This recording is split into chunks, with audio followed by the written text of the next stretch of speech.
कहते हैं प्रकृति का सबसे खूबसूरत तोहफा होता है मासूमियत। जी हाँ, कुदरत का सबसे खूबसूरत तोहफा होता है मासूमियत, लेकिन ये हर किसी के चेहरे पर देखने को नहीं मिलती।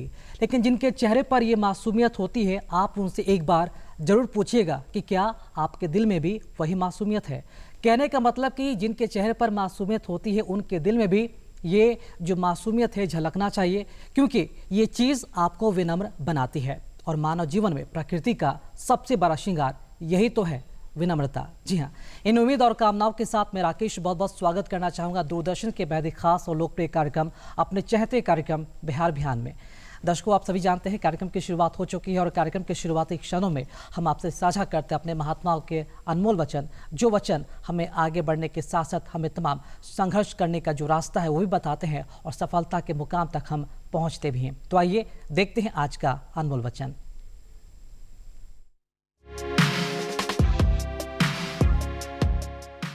महात्मा गांधी ने कहा था, एक विनम्र तरीके से आप दुनिया को हिला सकते हैं।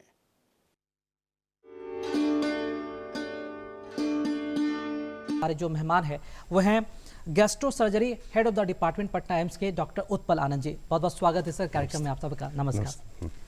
पेट और लीवर रोग विशेषज्ञ डॉक्टर उत्पल आनंद जी आज हमारे बीच मौजूद हैं। और डॉक्टर साहब, विश्व लीवर दिवस आज मनाया जा रहा है और हम सभी जानते हैं कि लीवर हमारे शरीर का कितना महत्वपूर्ण हिस्सा होता है।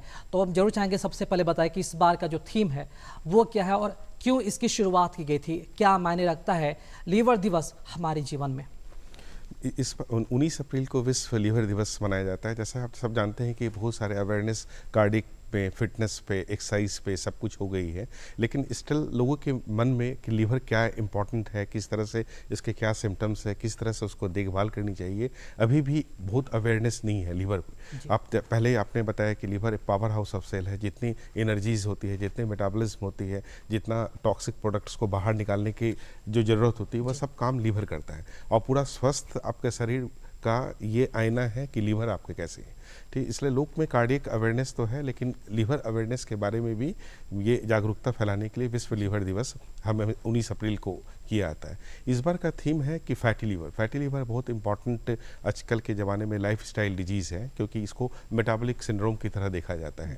क्योंकि जो जिसके वेट अधिक होती है, जिसको ओबीज होते हैं, जो डायबिटिक होते हैं, जो अल्कोहलिक होते हैं, तो जनरली ये माना जाता था कि फैटी लीवर उस पर कॉमन है। लेकिन इस बार के थीम में ये है कि ऐसी कोई बात नहीं है। फैटी लीवर डायबिटिक पेशेंट्स में या ओबेस पेशेंट में या फिर कोई मेटाबॉलिक सिंड्रोम है जैसे कि हाइपरटेंशन है, लिपिड डिसऑर्डर्स है, उनमें तो होती ही है। लेकिन भारत में मोर देन 50% पॉपुलेशंस में जो थीन है, जो जिसका BMI लेस देन 25 है, जिसको नॉर्मल हट्टा खट्टा आदमी लगते हैं, उनको भी फैटी लीवर हो सकता है। इसलिए ये अवेयरनेस ज़रूरी है कि फैटी लीवर क्या है। बी विजिलेंट, मतलब आप एकदम ये रहें कि आपके नॉर्मल होने के बाद भी आपका लीवर में हो सकता है कि वसा का जमा हो, और उसको किस तरह से पहले डायग्नोस करके उसको किस तरह से ठीक किया जाए, ये अवेयरनेस फैलाने के लिए इस बार का थीम है जो वर्ल्ड लीवर डे है। जी, चलिए बहुत बहुत शुक्रिया जानकारी देने के लिए। और विश्व लीवर दिवस का एक मकसद ये भी है कि लोगों में जो अवेयरनेस है, जो जागरूकता है वो फैले। और बिहार बिहान अपने कार्यक्रम के माध्यम से ये लोगों से अपील भी करना चाहेगा, जो ये कार्यक्रम देख रहे हैं उसे देखने के बाद आप जब जागरूक होंगे, जितना पढ़ेंगे सुनेंगे लीवर के बारे में, जितना जानेंगे उतना ही आपको अधिक जानकारी मिलेगी और स्वस्थ रहेंगे। चलिए, लीवर से जुड़ी कई बीमारियों पर, बातों पर चर्चा करेंगे, जिक्र करेंगे, लेकिन अब आप पर थोड़ा आना चाहेंगे, आपसे जाना चाहेंगे, क्योंकि head of the department gastroenterology के आप हैं पटना एम्स में। आपसे जानना चाहेंगे सर कि इस प्रोफेशन में आप कब से हैं और मतलब कि कितने वर्ष हो गए, इसके पहले पोस्टिंग आपकी कहाँ थी, और छात्र जीवन की बात करें तो आपको ऐसा कब लगा कि मुझे मेडिकल प्रोफेशन में जाना है, उसके बारे में ज़रूर बताएं। जी, मैं 1993 में मैं पटना मेडिकल कॉलेज में MBBS मैंने किया। ठीक, वहाँ से करने के बाद PGI चंडीगढ़ में मैंने MS की डिग्री प्राप्त की। इसके बाद फिर 2006 से 2009 में all India institute medical sciences new Delhi में मैंने सुपर स्पेशलाइजेशन किया GI सर्जरी में और लीवर ट्रांसप्लांटेशंस में। इसके बाद वहाँ से आने के बाद मैं वापस बिहार आया, क्योंकि मैं बिहार का ही रहने वाला हूँ। तो यहाँ पहले IGMS में मैंने असिस्टेंट प्रोफेसर के तौर पे ज्वाइन किया एज ए फैकल्टी। वहाँ मैंने 3 साल काम किया। फिर एक पारस हॉस्पिटल है, फिर वहाँ मैंने 2 साल काम किया। फिर वापस मैं IGMS में 2 साल फिर वहाँ एसोसिएट प्रोफेसर रहा। फिर मुझे ये एक मिला मौका मिला कि एम्स पटना जो नया खुल रहा था कि एक जीआई सर्जरी डिपार्टमेंट को इस्टेब्लिश करूं, तो मैं एम्स पटना में 2018 से मैंने जीआई सर्जरी डिपार्टमेंट को इस्टेब्लिश किया और लोगों के साथ मिल करके, और मैं वहीं अभी कार्यरत हूँ, अभी हेड ऑफ डिपार्टमेंट हूँ। अभी हमारे डिपार्टमेंट में लीवर और जीआई संबंधित सारी सर्जरी या सारे ट्रीटमेंट्स हो रहे हैं। हमारा प्लस एमसीएच जो एक पाठ्यक्रम है जिसमें कि सीनियर रेजिडेंट्स आते हैं, ट्रेनिंग लेते हैं, वो भी शुरू हो गया है, और हम लोग जल्दी ही लीवर ट्रांसप्लांटेशंस की तरफ भी आगे बढ़ रहे हैं। जी, आपके पारिवारिक पृष्ठभूमि की बात करें तो बैकग्राउंड में भी आपका मतलब कि फैमिली में डॉक्टर हैं या फिर अपनी फैमिली के आप पहले डॉक्टर हैं, इसके बारे में ज़रूर बताएं। नहीं, हमारी फैमिली में डॉक्टर्स की ही फैमिली है। मेरे भाई भी डॉक्टर है, और सबके मिसेस भी डॉक्टर हैं। मेरे मदर प्रोफेसर हैं, जो फिलॉसफी के हेड ऑफ डिपार्टमेंट बन के रिटायर की हैं, और फादर एडवोकेट थे। मेरे मामा लोग भी, उनकी फैमिली भी सब लोग डॉक्टर ही हैं, इसलिए हम लोग के फैमिली में डॉक्टर ही फैमिली है, और हर तरह के स्पेशलिस्ट लोग उस पर हैं। तो मतलब ऐसा, मैं अपने सेकेंड जनरेशन में मैं फर्स्ट डॉक्टर हूँ, लेकिन इसके बाद कंटिन्यूस करीब 8-10 डॉक्टर लाइन में है जी, मतलब कि पृष्ठभूमि भी रही है डॉक्टर की, और सेकंड जनरेशन भी ऑलमोस्ट सारे लोग डॉक्टर ही हैं। जी, चलिए, बहुत खूब। चूँकि आपके बारे में बात करें तो पेट और लीवर रोग विशेषज्ञ आप हैं, आपके ये स्पेशलाइजेशन है, तो आपके बारे में जानना चाहेंगे कि जो आपके किस तरह के जो रिसर्च हैं लीवर को लेकर वो किए गए हैं, अपने रिसर्च के बारे में ज़रूर बताइए सर। हम लोगों ने काफ़ी रिसर्च में हम लोग एम्स पटना में सर्जिकल गैस्ट्रोएंटरोलॉजी विभाग में काफ़ी मेन फोकस है रिसर्च पे है, तो उसमें काफ़ी पब्लिकेशंस भी हुआ, मोर देन 100 पब्लिकेशंस है। स्पेसिफिकली अगर लीवर की बात करें, और इस बार जैसे विश्व लीवर दिवस में मेन थीम है फैटी लीवर, तो उसके लिए भी हमारे काफ़ी पब्लिकेशंस और इवन बाहर जाके उसको प्रेजेंटेशंस भी हुई है। हम लोगों ने, जो मैंने पहले ही बताया कि ये मेटाबॉलिक सिंड्रोम है, बहुत सारे लोग डायबिटीज़, हाइपरटेंशन, ओबेसिटी के साथ में गॉल ब्लैडर स्टोन डिजीज़ लेकर के भी आते हैं। गॉल स्टोन डिजीज़ जहाँ बहुत कॉमन है, लैप कोली जो होता है बहुत कॉमन सर्जरी होती है, तो हमने उस तरह के मरीजों को, जो लैप कोली वाले मरीज हैं, उन्होंने लीवर बायोप्सी हमने लिया है ड्यूरिंग सर्जरी, और देखने की कोशिश किया है कि एक्चुअली फैटी लीवर कितना प्रिवेलेंट है और कितना खतरनाक है। उसमें हमें पता चला है कि 16 से 17% लोगों को एक जो फैटी लीवर है वो खतरनाक स्टेटस तक पहुंच जाती है। तो वो बहुत इंपॉर्टेंट है कि एक एज ए होल डिजीज़ के तौर पे फैटी लीवर को देखा जाए। ये जो हमारी शोध है वो पब्लिश भी हो चुकी है, और बाहर भी, इवन विदेशों में भी हम लोगों ने उसको प्रेजेंट किया है, और काफ़ी अप्रिसिएशंस मिला हुए हैं। तो मतलब ये जो फैटी लीवर है ये इंपॉर्टेंट है। एक 3 तरह के स्टेज में फैटी लीवर होती है। एक तो नॉर्मल फैटी लीवर है कि फैट लीवर में जमा हो गई, जो लीवर में सामान्यतः बहुत कम फैट रहता है, लेकिन अगर वो 5 से 10% of the liver weight fat जमा हो जाता है तो इसको फैटी लीवर कहते हैं। जनरली इसके सिम्टम्स कुछ स्पेसिफिक पहले नहीं प्रेजेंट होता है, लेकिन धीरे धीरे अगर फैट लीवर में बढ़ते चले जाए तो वहाँ इन्फ्लेमेशन शुरू होता है, वो लीवर सेल्स को मारना शुरू करता है। तो वो सेकेंड स्टेज जिसे हमें स्टेटो हेपेटाइटिस कहते हैं। हेपेटाइटिस जैसे हेपेटाइटिस ए बी सी में जब लीवर सेल्स इन्वॉल्व होती है, उसी तरह से वो फैटी लीवर सेल्स को इन्वॉल्व करने लगता है। फिर तीसरा फेज होता है वो हीलिंग फेज। जब वो लीवर सेल्स नष्ट हो जाती है तो वो फाइब्रोसिस की तरह वो उसको हील करना शुरू करता है। तो आजकल ये जो फैटी लीवर है एक important cause of cirrhosis of liver बन गया है, लीवर खराब करने की इंपॉर्टेंट वजह बन गई, जो कि पहले अल्कोहल और हेपेटाइटिस में ही माना जाता था कि जो लीवर खराब करने की मेन वजह है कि अल्कोहल, जो लोग बहुत शराब पीते हैं या किसी को संक्रमण हो गया हेपेटाइटिस बी सी से। लेकिन अभी जो लाइफ स्टाइल और मेटाबॉलिक डिजीज़ की वजह से फैटी लीवर एक important cause of liver cirrhosis माना गया है। नहीं, कभी होता है कि मैंने तो कभी शराब पी नहीं है या कभी हेपेटाइटिस बी हुआ नहीं है तो मेरा लीवर क्यों ख़राब हो गया।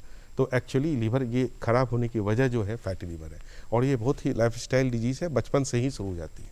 और मेन कारण है उसमें हाई कैलोरी डाइट लेना, अधिक फैटी चीज़ लेना, सेडेंटरी लाइफस्टाइल, मतलब ज़्यादा एक्सरसाइज, कुछ नहीं एक्सरसाइज करना, बैठ के काम करना। इसलिए विजिबली वो नॉर्मल फिट आदमी लगते हैं, नॉर्मली काम करते हैं, कुछ ब्यूरोक्रेट हैं या कोई डॉक्टर्स हैं या फिर इंजीनियर हैं, दिन भर काम करते हैं, फिट लग रहे हैं, खाना खा रहे हैं, लेकिन इतना सेडेंटरी लाइफ होता है कि वो जो फैट है वो धीरे धीरे लीवर में जमा होने लगता है। और जब जमा होने के कारण तुरंत सिम्टम्स नहीं आता है, और कुछ समय के बाद जब सिम्टम्स आता है तो काफ़ी देर हो जाती है, तो उसमें लीवर फेलियर की निशानी होने लगती है, सिरोसिस की निशानी होने लगती है। अभी भी लीवर ट्रांसप्लांटेशन का एक मेन कॉज फैटी लीवर है, इसलिए ये फैटी लीवर बहुत इंपॉर्टेंट है। हम लोग काफ़ी, पूरी दुनिया में काफ़ी रिसर्च हो रही है और एक बहुत ही हॉट टॉपिक है। जी, तो इसका समाधान कैसे हो? क्या इसका भी कोई क्राइटेरिया है कि इस उम्र के लोगों को ही फैटी लीवर हो सकता है, और फैटी लीवर जिन्हें है उन्हें क्या अंदाज़ा है, मतलब कि कब तक वो रिकवर हो सकते हैं मतलब कि एक लाइफस्टाइल कहीं ना कहीं बिगड़ा है। हम सभी जानते हैं कि खान पान को लेकर ही हमारा लाइफस्टाइल बिगड़ा है, जिसके कारण हमारे स्वास्थ्य पर, हमारे लीवर पर वो सब असर पड़ा है। तो कैसे इससे बचा जा सकता है, हम जरूर चाहेंगे इसका समाधान हाँ बताएं। हाँ, बेसिकली फैटी लिवर जैसे मैंने पहले ही बताया था कि फैटी लिवर पहले माना जाता था कि जो ओबीज पेशेंट है, ओबीज है मतलब बहुत ओवरवेट है या डायबिटिक है या हाइपरटेंसिव है या लिपिड प्रोफाइल जिसका एबनॉर्मल है, कोई कार्डिक कंडीशंस है, उसको ही फैटी लिवर होता है। लेकिन अब ऐसा माना जा रहा है कि उससे कोई रिलेशन नहीं है, इवन लीन थीन पेशेंट्स को भी फैटी लिवर हो सकता है। इसका मेन कारण यही माना समझ में आ रही है कि लोगों के शारीरिक व्यायाम की कमी। ठीक, लोग बैठ करके काम कर रहे हैं, इसके बाद वो जितने आप इसके समाधान का मेन उपाय है कि आप पहले डाइट है, डाइट आप रेगुलर डाइट और हेल्दी डाइट लेना है जिसमें प्रोटीन अधिक हो, फाइबर अधिक हो, कार्बोहाइड्रेट कम हो, फैट कम हो। ठीक है, रेगुलर एक्सरसाइज आप करें, मेडिटेशन करें। एंग्जाइटी स्ट्रेस भी लीवर को इफेक्ट करता है, तो अभी एंग्जाइटी स्ट्रेस भी बढ़ रही है, इसलिए exercise at least 30 minute per day with meditation ये बहुत ज़रूरी चीज़ है। दूसरा, अपना हेल्थ, अपना वेट को मेंटेन हमेशा करें। अल्कोहल स्मोकिंग को बिल्कुल ही बंद कर दें, क्योंकि पहले ऐसा माना जाता था कि स्मोकिंग केवल लंग्स से या रेस्पिरेटरी डिजीज़ के लिए ही है, लेकिन अब रिसोर्ट में ये कंफर्म हो गया है कि स्मोकिंग से लीवर को भी हानि होती है। इसलिए वो चीज़, कैलोरी वाली चीज़ों को कम करें, जैसे कि कोल्ड ड्रिंक्स हुआ या फिर कुछ हाई कैलोरी शुगरी डाइट्स हुआ, इस तरह की चीज़ों को काफ़ी कम करना है। बहुत सारी चीज़ों की वैक्सीनेशन निकल चुकी है, जैसे हेपेटाइटिस ए है, हेपेटाइटिस बी है, उसको ठीक तरीके से वैक्सीनेट कर ले। कुछ बहुत सारी दवाई का कारण लीवर इफेक्ट होता है, तो कोई भी कुछ बीमार हुए तो खुद से सेल्फ मेडिकेट नहीं करे, कोई दवाई खुद से नहीं खा ले। कोई आयुर्वेदिक हुआ, होम्योपैथिक हुआ, कुछ भी हुआ, अपने से खा लिया तो वो कभी लीवर को काफ़ी डैमेज कर सकता है। तो इन सभी चीज़ों को ध्यान में रखकर हाथ में कंटामिनेटेड निडल का नहीं व्यवहार करें, वो अनसेफ सेक्स होता है उसको अवॉइड करें। इन सभी चीज़ों से देख करके वो लीवर से हमें संबंधित बीमारियों के प्रति अवेयर रखता है। अब इसके बाद ये होता है कि कुछ कैसे आप पता कैसे करें कि किसी को फैटी लीवर है, तो वो बहुत मुश्किल होता है कि सीधे आप नहीं कह सकते कि उनको फैटी लीवर है।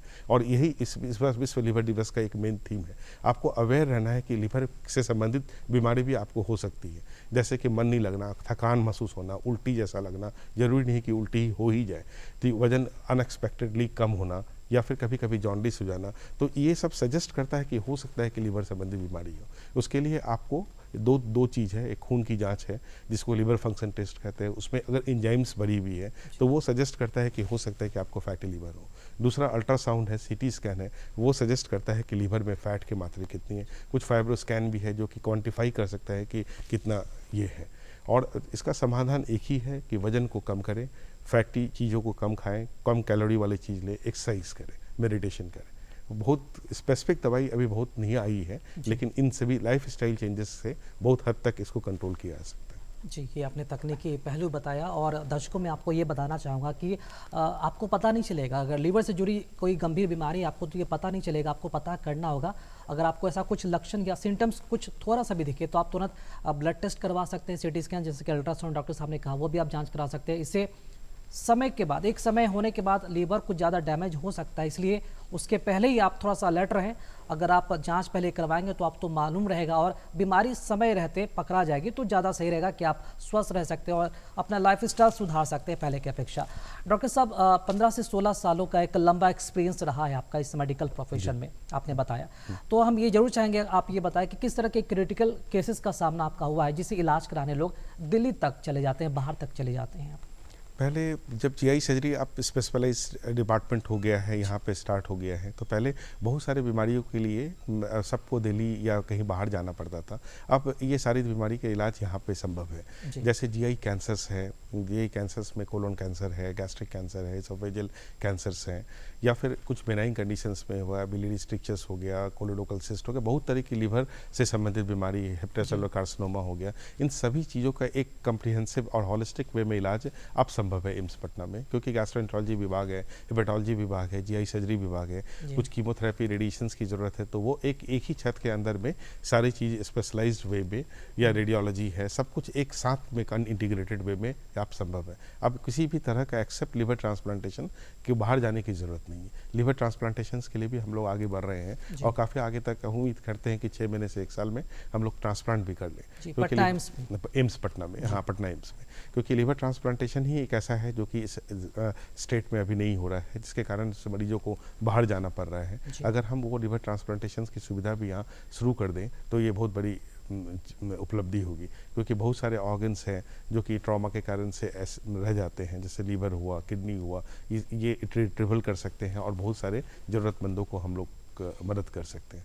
खासकर पब्लिक सेक्टर में इसकी बहुत ही ज़रूरत है। जो भी अभी लिवर ट्रांसप्लांट हो रहा है प्राइवेट सेक्टर में ही हो रहा है और काफ़ी कॉस्टली होता है। अगर हम पब्लिक सेक्टर में एम्स जैसे संस्थान में लिवर ट्रांसप्लांट स्टार्ट कर पाएँ तो ये बहुत बड़ी उपलब्धि होगी। इसके लिए हम लोग आगे कर रहे हैं। उम्मीद है कि 6 महीने से 1 साल में वो शुरू भी हो जाए। जी डॉक्टर साहब, आप एम्स पटना में हैं, मतलब कि आपको मतलब कि क्या लगा, इतने मतलब कि कई सालों से वहाँ पर कार्यरत है, हम ये जानना चाहेंगे कि कितने ऐसे पेशेंट हैं जिन्हें लिवर ट्रांसप्लांट की आवश्यकता पड़ती है, या फिर पूरे बिहार, ओवरऑल पूरे बिहार की बात की जाए तो क्या ऐसे पेशेंट है यहाँ पे? काफ़ी बड़ी संख्या में लिवर ट्रांसप्लांटेशन की ज़रूरत होती है। पहले तो ये सुविधा ही नहीं थी, इसलिए लिवर ट्रांसप्लांटेशन के बारे में सोचा ही नहीं जाता था। लेकिन अब लिवर ट्रांसप्लांटेशन अब इस स्टेज के ऊपर चला गया है कि जिसमें कि ऑपरेशन के बाद भी मॉर्बिडिटी और मॉर्टलिटी काफ़ी हद तक एक्सेप्टेबल है। तो लोग को जैसे कि सिरोसिस पे एक ही उपाय है, एक बार लीवर ख़राब हो गया है तो लीवर बदल लीजिए। तो वो हम लोग स्टेजिंग करते हैं कि किस स्टेज में जा करके लीवर को बदला जाए, क्योंकि लीवर स्कार्सिटी होती है। 2 तरह के लिवर ट्रांसप्लांटेशन होता है, या तो आप किसी डिजीज्ड जिसका ब्रेन डेड हो गया है उनसे आप लीवर ले रहे हैं, या फिर किसी लाइव डोनर में किसी को रिलेशन हुआ तो उनके आधे लीवर आप ले रहे हैं। तो काफ़ी तरीके, बहुत सारे चीज़ है जो कि मेडिकल है, जो कि इसके बियॉन्ड स्कोप है डिस्कशन करने का। लेकिन अब ये पॉसिबल है कि लिवर ट्रांसप्लांटेशंस विथ एक्सेप्टेड मॉर्बिडिटी और मॉर्टलिटी किया जाए विथ इंडिकेशंस में। काफ़ी ज़्यादा लीवर की ज़रूरत है, करीब है, जो कि हमें उतना कोप अप नहीं कर रहे हैं। इसलिए अवेयरनेस की ज़रूरत है कि डिजीज़ वाले डोनेशंस करें। जैसे कि ब्रेन डेड हो गया तो मतलब झिझके नहीं, अंग दान करने जिसको कहते हैं, जैसे आँख का दान होता है उसी तरह से लीवर का, किडनी का, अगर उससे बहुत लोगों को फ़ायदा हो सकती है। जी बिल्कुल, आपने सही कहा। और इस संबंध में भी लोगों को अधिक से अधिक अवेयरनेस होना होगा। जागरूक जितने रहेंगे वो इस कदम की ओर पहल करेंगे, और कुछ लोग तो कर भी रहे हैं ऐसे लाइफ में। तो अब हम आपके बारे में ये जानना चाहेंगे, ये तो डॉक्टर जो है पेशेंट को कई सारी दवा देते हैं, उसके साथ सलाह मशवरा भी देते हैं कि कैसे आप स्वस्थ रहें, फिट रहें, हेल्दी रहें, लेकिन डॉक्टर अपने आप को स्वस्थ और फिट बनाए रखने के लिए नियमित रूप से क्या समय निकाल पाते हैं? मैं अगर आपसे पूछूं कि आप हेल्दी रहने के लिए, फिट रहने के लिए रोज़ाना किस तरह के हेल्दी लाइफ को फॉलो करते हैं, दिनचर्या को फॉलो करते हैं, तो आप क्या बताना चाहेंगे? डॉक्टर्स का लाइफ तो बहुत काफ़ी बिजी होती है, और आप इमरजेंसी के बारे में कुछ कह नहीं सकते कि कब आ जाए, तो बहुत फिक्स प्रोटोकॉल बना के चलना बहुत मुश्किल होता है। लेकिन केवल इसमें यही है कि उसके बीच में ही रिक्रिएशंस का समय भी निकालना होता है, अपने को फिट भी रखना होता है। उसके लिए सबसे अच्छा और इम्पॉर्टेंट है कि हेल्दी और बैलेंस डाइट लेना। आप जब भी ले रहे हैं वो एटलीस्ट बैलेंस डाइट लें, और जब भी मौका मिल रहा है आप वॉक करें। आप जैसे आप हॉस्पिटल में जा रहे हैं, आप लिफ्ट के इस्तेमाल कम करें, सीढ़ियों के इस्तेमाल ज़्यादा कर लें। तो इस तरह से आप अपने काम में ही एक्सरसाइज को इंक्लूड कर सकते हैं। आप मान लीजिए 5th फ्लोर में आपके चैम्बर है, तो आप ये नहीं कि आप लिफ्ट में इस्तेमाल कर रहे हैं, तो इसके बाद आपके 3-4 घंटे बैठने ही है, तो रादर देन कि आप लिफ्ट इस्तेमाल कर रहे हैं, सीढ़ियों से चले जाएँ। ठीक, खान पान में बाहर में की खाना, जो ज़्यादा पार्टीज जनरली कुछ सेमिनार्स होता है, कुछ कॉन्फ्रेंसेज होता है, उसमें बहुत सारे खाना इधर उधर हो जाती है, तो उसको अपने आप को थोड़ा सा बैलेंस वे में करें। इस तरह से बीच बीच में आपको समय निकाल के, सैटरडे संडे होता है उसमें रिक्रिएशंस के लिए समय निकालें, तो वो आपको अपने तरीके से एडजस्ट करना होगा, क्योंकि डॉक्टर्स के लाइफ में इमरजेंसी की कुछ नहीं है। हमेशा आपके मोबाइल साथ में रहता है, आप किसी को ऑपरेट करते हैं, कोई पेशेंट को परेशानी होती है तो आपको फ़ोन करेंगे ही। ठीक, तो उस पर थोड़ा स्ट्रेस भी होता है कि एबनॉर्मल टाइम में आप रात में 10 बजे आप सोने जा रहे हैं, फ़ोन आ गया कि आप ऐसे इमरजेंसी में पेशेंट से कैसे करना है, तो वो उस पर आप थोड़ा मेडिटेशन ये सब करके अपने आप को कंट्रोल कर सकते हैं, क्योंकि आपका मेन जो उद्देश्य है वो तो सेवा करना तो है ही, इसलिए उस पर आप भाग नहीं सकते हैं, क्योंकि वो बीमार हो गए ही। तो एक सिस्टम बना के रखना होता है। जैसे हमारा एम्स में है, वहाँ रेजिडेंट्स हैं, वो 24 आवर ड्यूटीज़ पे हैं, फिर फर्स्ट ऑन कॉल है, सेकेंड ऑन कॉल है, फिर ज़रूरत पड़ता है तो फिर हमारे पास आती है। तो इस तरह से एक स्टेज बाई स्टेज होता रहता है। इसी कारण से किसी एक आदमी को बाहर नहीं पड़ता है, और वो सब कुछ डिफ्यूज़ होता है, और समय से इलाज भी चलता रहता है, और साथ पे आप अपना फैमिली लाइफ भी आप देखते हैं। इसी बीच में सामंजस्य बनाना पड़ता है। और देख लीजिए, जब डॉक्टर्स लाइफ इतने बिजी होते हैं, इतने बिजी शेड्यूल में से ये समय निकाल कर जब फिट रहने के लिए कुछ ना कुछ करते हैं, तो हम सब तो इंसान हैं, नॉर्मल इंसान है। और मैं आपको बता दूं कि हम सभी जानते हैं कि 24 घंटे हम सभी के पास होते हैं, उसमें से आधा और 1 घंटे निकाल कर अगर नियमित रूप से रोजाना योगा, फिट रहने के लिए एक्सरसाइज या फिर कुछ भी करें जो एक्टिविटी शरीर से जुड़ा हुआ फिजिकल एक्टिविटी, तो यकीनन हम सभी जानते हैं कि हम कितने फिट और स्वस्थ रह सकते हैं। कई तरह की बीमारियां हमसे दूर हो सकती है, ये छिपी हुई नहीं है किसी से। एक और हम बात ये कहना चाहेंगे डॉक्टर साहब, चूंकि पेट से जुड़ी तो कई सारी बीमारियों के बारे में बात कर रहे हैं, लेकिन जो कॉमन बीमारी जिसे हम मानते हैं गैस, मतलब कि हर दूसरा व्यक्ति कहना है कि गैस की जो गोली है वो खाता रहता है, तो हम ये जानना चाहेंगे ये किस तरह की लापरवाही के कारण होता है? क्या किसी बीमारी का ये सांकेतिक लक्षण है? इसका परमानेंटली जो समाधान है क्या हो सकता है? गैस बहुत कॉमन सिम्टम्स है। मतलब गैस एक तो नॉर्मल चीज़ है, जो कि गैस एक नॉर्मल फॉर्म में होता है। जैसे हम खाना खाते हैं तो खाना खाने के दौरान में कुछ एयर भी चली जाती है, जो इन्वायरमेंट में जो एयर है तो वो गैस की तरह फॉर्म करता है। वो जब एक्सेसिव हो जाता है तो वो डिस्कम्फर्ट प्रोड्यूस करने लगता है, बेल्चिंग होने लगती है, डकार आने लगती है, तो इसको हम गैस की बीमारी कहते हैं। तो जनरली ये उस पर। और दूसरा कारण होता है कि पेट में, इस छोटी आंत बड़ी आंत में बहुत सारे फूड जो प्रोडक्ट्स होते हैं उसमें बैक्टीरिया, जो अच्छे बैक्टीरिया होते हैं उसको डिकम्पोज करते हैं, फर्मेंट करते हैं, उससे गैस कुछ फॉर्म होता है। तो ये 2 कारण है गैस फॉर्म होने का। तो ये गैस जब एक्सेसिव फॉर्म होता है तो उसका मेन कारण है कि लाइफ स्टाइल। हम जल्दी जल्दी में खाना खाते हैं, बहुत एंग्जाइटी में खाना खाते हैं, तो उसमें अननेसेसरी बहुत सारे एयर हम स्वेलो कर जाते हैं। या फिर खाना खाते वक्त में बात कर रहे हैं, मोबाइल देख रहे हैं, प्रोलॉन्ग कर दे रहे हैं खाना, स्ट्रॉ ले रहे हैं, कुछ बेवरेज जैसे साथ में कोक पी लिए, कुछ कार्बोनेटेड ड्रिंक्स पी लिया, ठीक, कॉफ़ी पी लिया, ये सारी चीज़ गैस, मतलब अननेसेसरी जो एयर चला जाता है अंदर में, उसके कारण से गैस होती है और डिस्कम्फर्ट पैदा करती है। दूसरा, लाइफ स्टाइल जो सेम टाइम टेबल नहीं रहता है। आप मॉर्निंग में जैसे ब्रेकफास्ट, दोपहर में लंच, इवनिंग में डिनर, तो वो नहीं करके हम प्रोलॉन्ग फास्टिंग में चले जाते हैं। कुछ कारण से फास्टिंग हो गई, या फिर 12 बजे भी नाश्ता कर पा रहे हैं, तो वो जो प्रोलॉन्ग जो ड्यूरेशन होता है उसके कारण से एसिडिटी बनती है, गैस फॉर्म होता है, तो ये और एग्रीवेट कर देता है सिम्टम्स को। तो ये सारी चीज़ें हैं। और इसके बाद कुछ फूड हैबिट्स होती हैं, कुछ स्पेसिफिक फूड होती है जो कि गैस को बढ़ाता है। तो ये सब चीज़ है जो कि गैस की तरह आती है।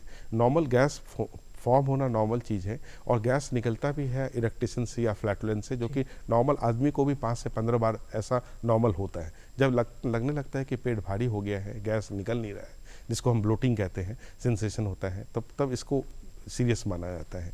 तो इसका एक ही है कि अपने दिनचर्या को संतुलित करें, खाते वक्त में केवल खाना ही पे ध्यान दें, वो बात नहीं करें, कार्बोनेटेड बेवरेजेस को कम लें, कॉफ़ी, अल्कोहल, स्मोकिंग, ये सारी चीज़ें से अननेसेसरी एयर भी अंदर जाती है, वो सबको अवॉइड करें। पार्टिकुलर चीज़ें हैं जैसे कि गोभी हो गई, लेंटिल्स है, किसी को पीज़ है जो कि सूट नहीं करता, उसमें गैस अधिक फॉर्म होता है, तो एक फूड डायरी बनाएं। फूड डायरी में ये देखें कि किसी पार्टिकुलर चीज़ से उसको ज़्यादा परेशानी हो रही है तो उसको अवॉइड करें। बहुत सारे लोगों को दूध पचता नहीं है, जिसको लैक्टोज इंटॉलरेंस कहते हैं, तो कभी कभी दूध या दूध से संबंधित कुछ भी खाते हैं तो गैस कुछ ज़्यादा ही फॉर्म होता है। तो उस चीज़ को एहसास करें कि वो दूध से संबंधित है, तो उस दूध को अवॉइड करें। बहुत सारे दूध होती है, सोया दूध होता है और दूसरे तरह के दूध होता है, जो उसको रिप्लेसमेंट है वो ले सकते हैं। बहुत वाइट चीज़ें जैसे वाइट राइस हुआ या मैदा हो गया या पास्ता हो गया, इस तरह की चीज़ों से गैस फॉर्म्स काफ़ी अधिक होती है, या चीनी हो गया, बहुत शुगर से लेना, तो इसको अवॉइड आप कर सकते हैं। तो ये सब चीज़ें हैं जो कि ये है। लेकिन ये सब चीज़ तो लाइफ स्टाइल चेंज है जिसके कारण से आप गैस कम कर सकते हैं। लेकिन बहुत सारी चीज़ें हैं जो कि एसोसिएटेड हों, जैसे कि साथ में गैस के साथ में उल्टी आ रही है, या कुछ अधिक एज है, अचानक आपको गैस फॉर्मेशन शुरू हो गया है, साथ में अगर कंस्टिपेशन बढ़ गया है जो कि नॉर्मल से अधिक आप पे लग रहा है, डायरिया हो रहा है, या ब्लड स्टूल से ब्लड आना शुरू हो गया है, या अनएक्सपेक्टेड वेट लॉस हो रहा है, साथ में गैस है, तो ये सारी चीज़ें हैं जिसमें कि आपको केवल लाइफ स्टाइल मॉडिफिकेशन से काम नहीं चलेगा, आपको डॉक्टर की सलाह लेनी पड़ेगी। हो सकता है कि वो कोई दूसरी बीमारी की भी लक्षण हो। तो ये सब चीज़ों को ध्यान में रखने की ज़रूरत है गैस से संबंधित। बेसिकली गैस एक लाइफ स्टाइल ही डिजीज़ है, उसको अपने प्रॉपर खान पान से उसको ठीक किया जा सकता है। लेकिन एक एज के बाद अचानक गैस हो रही है और आपको डिस्कम्फर्ट कर रहा है, साथ में कुछ ऑब्जेक्टिव सिम्टम्स है जैसे वॉमिटिंग, आप खुद से वॉमिट नहीं कर सकते हैं, कंस्टिपेशन या फिर डायरिया या फिर ब्लड आ रहा है, तो ये सारी चीज़, या वेट लॉस जो कि अनइंटेंशनल है, साथ में गैस भी हो रही है, तो फिर आपको डॉक्टर से सलाह लेने की ज़रूरत है। डॉक्टर साहब, हम सभी जानते हैं कि लीवर हमारे शरीर का कितना भिन्न हिस्सा होता है, कई तरह के जो महत्वपूर्ण फंक्शन है वो करते हैं, लेकिन एक ऐसी बीमारी जो हमारे पूरे शरीर के फंक्शन को, लीवर के फंक्शन को बिगाड़ सकती है, जिसे हेपेटाइटिस कहते हैं, हेपेटाइटिस बी कहते हैं। हम ये जानना चाहेंगे कि हेपेटाइटिस बी होता क्या है, किन लोगों को होता है, कैसे ये फैलता है, कैसे इसे रोक सकते हैं, और एक चांसेस कितने चांसेस हैं कि हेपेटाइटिस बी का जो पेशेंट है वो निगेटिव हो सकता है? हेपेटाइटिस जो बीमारी है, हेपेटाइटिस मीन्स की इन्फ्लामेशन ऑफ लीवर, ठीक है। वो हेपेटाइटिस बहुत सारे के कारण से होते हैं। हेपेटाइटिस ए है, बी है, सी है, डी है, ई है, 3-5 मेनली 5 तरह से होता है, और सबका जो फैलाव होता है वो अलग अलग कारण से होती है। हेपेटाइटिस ए बेसिकली वो फूड या गंदे पानी या कुछ फूड में कंटामिनेशन है, उसके कारण से हेपेटाइटिस ए और ई होती है, जो कि जिसको कि नॉर्मल भाषा में जॉन्डिस, किसी को अगर जॉन्डिस हो गया, जिसको जॉन्डिस कहते हैं कि जॉन्डिस हो गया, भूख नहीं लग रही है, आंख में पीलिया हो गया, ये अपना सेल्फ लिमिटिंग डिजीज़ है जो कि अपने समय के साथ ठीक हो जाती है। उससे बचना है तो हेपेटाइटिस ए के वैक्सीनेशन है, उसको आप ले सकते हैं, और जो भी पानी या खान पान है वो घर का ही और फिल्टर वाला पानी के साथ में इस चीज़ को ठीक किया जा सकता है। हेपेटाइटिस ए और ई एक हद तक कंट्रोलेबल डिजीज़ है। हेपेटाइटिस बी और सी है जो कि ब्लड बोर्न है, किसी खून से, जैसे कभी आपको ब्लड ट्रांसफ्यूजन हुआ है या उसमें अगर ठीक से जांच इलाज नहीं हुआ है, ठीक है, उसमें जो किसी कंटामिनेंट पहले से हेपेटाइटिस बी या सी के मरीज हैं, या फिर कोई ड्रग अब्यूज़र्स हैं, या कोई स्ट्रेंजर्स है जो कि ठीक से स्टरलाइज नहीं किया हुआ है, ठीक है, कुछ अनप्रोटेक्टेड सेक्स है, वो इन चीज़ों से हेपेटाइटिस बी और सी का फैलाव होता है। इसमें खान पान से संबंधित नहीं, जैसे हेपेटाइटिस ए और ई खान पान और पानी कंटामिनेशन से है, हेपेटाइटिस बी और C mainly contaminated syringe, blood product या फिर कोई टिश्यू फ्लूइड्स के कारण से हेपेटाइटिस बी और सी होती है। हेपेटाइटिस बी और सी ज़्यादा खतरनाक मानी जाती है क्योंकि ये क्रॉनिक फेज में पहुंच जाता है।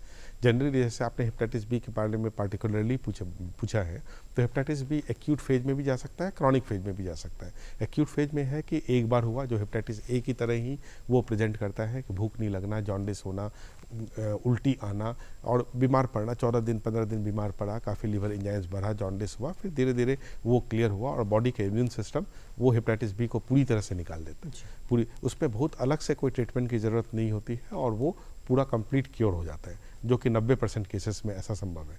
5 से 10% पेशेंट्स में होता है कि लीवर सेल्स में ही वो हेपेटाइटिस बी के जो वायरस है वो रुक जाते हैं, जिसको हम क्रॉनिक हेपेटाइटिस कहते हैं। वो क्रॉनिक हेपेटाइटिस जो 5 से 10% वाले पेशेंट्स में है वो काफ़ी सीरियस हो जाती है। वो क्योंकि वो डॉर्मेंट स्टेटस में रहता है, वो लीवर सेल्स को कंटिन्यूस डैमेज करते रहता है, और डैमेज होने के बाद में जब उसका रिजोल्यूशन होता है तो उसमें फाइब्रोसिस आ जाता है। नॉर्मल लीवर के बदले में एक फाइब्रोसिस कहते हैं वो आ जाता है, और धीरे धीरे वो लीवर को, पूरे लीवर को इफेक्ट करता है, वो सिरोसिस में चेंज हो जाता है। और कभी कभी सिरोसिस से हेपेटासेलुलर कार्सिनोमा, SCC जिसको कहते हैं, लिवर कैंसर में भी हो सकता है। तो जो सारा रिसर्च टॉपिक, सारा सब कुछ है वो सब इसमें है कि क्रॉनिक हेपेटाइटिस को कैसे ठीक किया जाए, कैसे उसके प्रोग्रेशन को रोका जाए, कैसे जितने जो वायरस अंदर चली गई है उसका रेप्लिकेशंस को कम किया जाए ताकि लीवर में कम से कम डैमेज हो। उसके लिए काफ़ी सारे ड्रग्स हैं, ठीक है, काफ़ी मॉनिटरिंग किया जाता है, जो कि आपको गैस्ट्रोएंटरोलॉजिस्ट के पास जा करके उसकी इलाज कराना पड़ता है।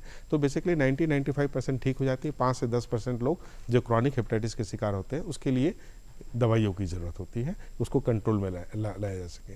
दूसरा, हेपेटाइटिस बी हो नहीं, इसके लिए वैक्सीनेशंस है। उसके लिए वैक्सीनेशन का आपको प्रॉपर प्रोसेस में जा करके हर आदमी को चाहिए कि हेपेटाइटिस बी के वैक्सीनेशन को लगा ले और टाइटर देख ले कि हेपेटाइटिस बी के एंटीबॉडी आपके शरीर में है कि नहीं, कि ताकि अनएक्सपेक्टेड अगर कहीं से कुछ एक्सपोजर हो भी जाए तो कम से कम वो एंटीबॉडी आपको प्रोटेक्ट करे। ये सबसे इंपॉर्टेंट है क्योंकि इसके लिए वैक्सीनेशन अवेलेबल है। और हेपेटाइटिस बी क्रॉनिक में पूरी तरह से अभी भी क्योर नहीं किया जा सका है। वो क्रॉनिक हेपेटाइटिस को कंट्रोल में किया जा सकता है लेकिन क्योर नहीं किया जा सका है अभी भी, और एक्यूट तो ऐसे ही अपने आप ठीक हो जाते हैं। तीसरा हेपेटाइटिस सी है, जिसकी वो भी उसकी टेंडेंसी होती है कि क्रॉनिक में चले जाए। कुछ समय में ऐसा माना जा रहा था कि hepatitis C most common cause of liver failure है, लीवर सिरोसिस है, और लीवर ट्रांसप्लांटेशन का भी इंपॉर्टेंट कॉज माना जा रहा था। लेकिन अब बहुत सारी जांच होती है, ब्लड ट्रांसफ्यूजन से पहले हम सबका हेपेटाइटिस बी, सी, HIV सब देखते हैं। इसके कारण से वो कंटामिनेशन वाला पोर्शन काफ़ी हद तक कम हुआ है। दूसरा, SCV अब पूरी तरह से क्योरेबल डिजीज़ है। हेपेटाइटिस बी अभी भी क्योरेबल नहीं है, लेकिन हेपेटाइटिस सी क्योरेबल डिजीज़ है। बहुत सारे अच्छे अच्छे ड्रग्स आ गए हैं, बहुत सारे इंटरफेरॉन्स हैं, कुछ इंजेक्शंस हैं, जिससे पूरी तरह से हेपेटाइटिस सी के कण को पूरे शरीर से निकाला जा सकता है। आप कह सकते हैं कि आपको हेपेटाइटिस सी नहीं है, जैसे आप हेपेटाइटिस ए के बारे में कह सकते हैं, ई के बारे में कह सकते हैं, बी क्रॉनिक के बारे में ये नहीं कह सकते हैं, ठीक है। तो हेपेटाइटिस सी में आजकल काफ़ी हद तक आगे बढ़ चुकी है। हेपेटाइटिस बाकी डी और ई यूजुअली कॉम्बिनेशन के साथ में आता है, ए के साथ मिल करके सी के साथ मिल करके डी आ जाता है, तो वो अलग से इसमें बहुत परेशानी की ज़रूरत नहीं है, एक्सेप्ट हेपेटाइटिस ई जो कि प्रेगनेंसी में कॉमन होता है, जो प्रेग्नेंट फीमेल होती है तो उसमें उस हेपेटाइटिस ई होने से काफ़ी सीरियस हो जाता है। तो इस तरीके से हेपेटाइटिस का मेन बचाव और क्या ट्रीटमेंट है, एक समरी यही है। बाकी बहुत स्पेशलाइज के लिए फिर आपको डॉक्टर से सलाह लेनी पड़ेगी, लेकिन एक मोटा मोटी यही है कि किस तरह से मोटी बात, लेकिन ध्यान देने वाली बात ये है कि हेपेटाइटिस यानी कि लीवर से जुड़ी जो भी बीमारी के बारे में हम जो चर्चा कर रहे हैं उससे बचना कैसे है, इसका ध्यान आपको रखना है। मतलब होने के बाद तो डॉक्टर के पास आप चली जाएंगे, डॉक्टर आपको बताएंगे ही, लेकिन आपको ये बीमारी कैसे नहीं होगी ये आपको ध्यान रखना है, और इसका पूरी तरीके से अगर आप ख्याल रखेंगे तो उम्मीद करते हैं कि आप डॉक्टर के पास जाने से बचेंगे और आपकी जो लाइफ स्टाइल है वो सही रहेगी। डॉक्टर साहब, कई तरह के जो पेशेंट्स हैं आपसे मिलते होंगे, कई पेशेंट फिजिकली के साथ साथ मेंटली भी काफ़ी कमज़ोर होते होंगे, आपके पास आते होंगे इलाज के लिए। हम ये जानना चाहेंगे कि पेशेंट के प्रति डॉक्टर का जो बर्ताव है कितना फ्रेंडली होना चाहिए, क्योंकि कई बार देखा गया कि जो पेशेंट फिजिकली उसके साथ साथ मेंटली भी कमज़ोर होते हैं और डॉक्टर के पास जाने के बाद काफ़ी ज़्यादा डरे भी हुए रहते हैं, तो किस तरह से रिएक्ट या फिर फ्रेंडली होना चाहिए, ज़रूर चाहेंगे आप ये बताया। ये बहुत अच्छा प्रश्न है और बहुत कॉमन प्रश्न भी है। प्रॉब्लम उस पर नहीं है, प्रॉब्लम है कि आपका वर्क आवर सीमित रहता है, पेशेंट्स काफ़ी अधिक होते हैं। अब 200 ओपीडी में मरीज है, आपको हर पेशेंट्स को उतना एम्पैथेटिक जो एक तरीका होता है वो पॉसिबल कभी कभी नहीं हो पाता है, क्योंकि मरीज वो चाहता है, वो मरीज के लिए जो बीमारी है उसके लिए वही सब कुछ है, लेकिन आपके लिए वो एक जस्ट एक मरीज है डॉक्टर के लिए, क्योंकि पीछे 200 मरीज का और भीड़ है और समय इसके साथ में ही आपको सब मरीज को देखना है, इलाज करना है। तो वो एक पेशेंट्स का ज़रूरी है कि वो चाहते हैं कि थोड़ा एम्पैथिक रहे, समझे, उनके विचारों को समझे। तो कभी कभी डॉक्टर्स के लिए वो पॉसिबल नहीं हो पाता है कि वो सारी चीज़ों को, उनकी बात को समझे। तो उनके कुछ मेन जो बिंदु हैं उसको देख करके ट्रीटमेंट या इन्वेस्टिगेशन या आगे कुछ करना चाहते हैं, लेकिन ये कोशिश हर डॉक्टर की रहती है कि उसके थोड़ी मानसिक चीज़ों को भी, बात को समझे और एम्पैथेटिकली सब चीज़ों को ले, मतलब केवल बीमारी पे नहीं जाए, लेकिन बीमारी से संबंधित उत्पन्न उनके मानसिक स्थिति को भी समझ करके उसका भी निवारण करें। ये सब डॉक्टर के कर्तव्य है। जनरली लोग कोशिश करते हैं, लेकिन चूँकि प्रोफेशनल प्रेशर्स के कारण से पेशेंट्स है और सभी को देना है तो उतना समय नहीं दे पाते हैं, तो वो एक इशूज़ है। लेकिन इन हॉलिस्टिक वे में देखना चाहिए किसी मरीज को, केवल कि पेट में दर्द है तो केवल पेट में दर्द नहीं, लेकिन और उससे संबंधित वो कितने दिनों से है, क्या क्या मानसिक उसके कारण से परेशानी उनको हो रही है, कि कितने को ऑफिस नहीं जाना होता है, नौकरी छूट जाती है और तरीके से स्ट्रेस होता है। इस कारण से इन टोटलिटी ये नहीं है कि जस्ट पेट में दर्द हुआ उसको देखा, बाकी सारी चीज़ें को नहीं देखा। तो ये एक कॉमन समस्या है, थोड़ा समय देना चाहिए, लेकिन जो हमेशा संभव कभी कभी नहीं भी हो पाता है, क्योंकि ऐसे समय में उन्हें मॉरल सपोर्ट की बहुत ज़्यादा आवश्यकता पड़ जाती है। काउंसलिंग की ज़रूरत होती है, काउंसलिंग ऑलवेज बेटर होता है, उससे दवाइयाँ भी और अच्छे इफेक्टिव वे में काम करती हैं। अगर उसको ठीक से समझा दिया जाए और उसको बता दिया जाए कि ये सब कुछ करेक्टेबल डिजीज़ है, तो वो दवाई भी और इफेक्टिव तरीके से काम करती है। जी डॉक्टर साहब, अगर मैं आपकी बात करूं, मतलब कि एक डॉक्टर की अगर लाइफ की अगर बात किया जाए तो मतलब कि डॉक्टर का नाम सुनते हमें लगता है, या फिर आम लोगों में जो धारणा है कि ये एक सख्त मिजाज का, मतलब कि हमेशा सीरियस इंसान जो हमेशा पेशेंट को हमेशा डील करते रहते हैं, फैमिली को भी उसमें समय देना है, मतलब कि चैलेंजिंग लाइफ तो है उनके लिए, लेकिन खुद को अपने आप को रिलैक्स देने के लिए आप क्या करते हैं, जरूर चाहेंगे कम से कम शब्दों में बताएं। ये तो एक सब प्रोफेशंस में होती है, क्योंकि खासकर आजकल के ज़माने में कि जो आप या खुद के आप प्रोफेशन में देखिए, आपको आना है समय पे जाना है, लेकिन इस बीच में आपको समय निकालना होता है, बीच में छुट्टी मिलती है, कुछ उस पर आपको वैकेशंस पे जाना है। मतलब यही है कि फैमिली लाइफ बहुत इंपॉर्टेंट है, प्रोफेशनल लाइफ एक है, दोनों को मिलाना नहीं है। आप जब तक आप प्रोफेशनली है तो पूरी तरह से उस पर इन्वॉल्व रहिए, जब घर में आ रहे हैं तो फैमिली बच्चों को अच्छे से समय दे, संडे एक समय मिलता है उसको ध्यान में रखें, बीच में छुट्टियाँ ले, बाहर घूमें, जो ये सब जो और बाकी प्रोफेशंस के लिए है, डॉक्टर्स के प्रोफेशंस के लिए भी वो है, और वो रिक्रिएशंस बहुत ज़रूरी है, क्योंकि आप प्रोफेशन को भी तभी जस्टिफाई कर सकते हैं जब आप भी खुद भी मेंटली स्ट्रांग रहे, और वो मेंटली तभी स्ट्रांग रह सकते हैं जबकि आपके फैमिली सपोर्ट भी अच्छा रहे। वो दोनों के बीच में कहीं भी कुछ गड़बड़ होता है तो आप ना पेशेंट्स को जस्टिफाई कर पाएंगे ना अपने आप को, इसलिए उसको आपको खुद से ही एक सामंजस्य बनाना होता है, जो सब लोग करते हैं। कभी वैकेशन पे चले जाना, एक्सरसाइज के शेड्यूल निकालना, योग करना, कुछ अपने समय देना, बच्चों के साथ में समय देना, उनके पढ़ाई में देखना, पेरेंट टीचर मीट में चले जाना, स्कूल्स पे जाना, उसके बारे में बात करना, ये सारी चीज़ें उस पेशेंट्स से हट करके भी ये ज़रूरी है और ज़्यादातर लोग करते हैं। जी बिल्कुल, बहुत ज़रूरी है। और मतलब कि कहने का मतलब कि अगर जब तक डॉक्टर यानी कि आप लोग जब तक स्वस्थ और फिट नहीं रहेंगे, हम लोग भी कैसे स्वस्थ रहेंगे, ये बहुत बड़ी बात है। डॉक्टर साहब, आप इस कार्यक्रम में आए और विश्व लीवर दिवस पर आधारित जो भी आपने बातें बताई अवेयरनेस को लेकर, जागरूकता को लेकर, हम उम्मीद करते हैं कि लोग इसका अधिक से अधिक फ़ायदा उठाएंगे। बहुत बहुत शुक्रिया कार्यक्रम में अधिक जानकारी देने के लिए आपका, बहुत बहुत शुक्रिया आपका। Thank you, thank you.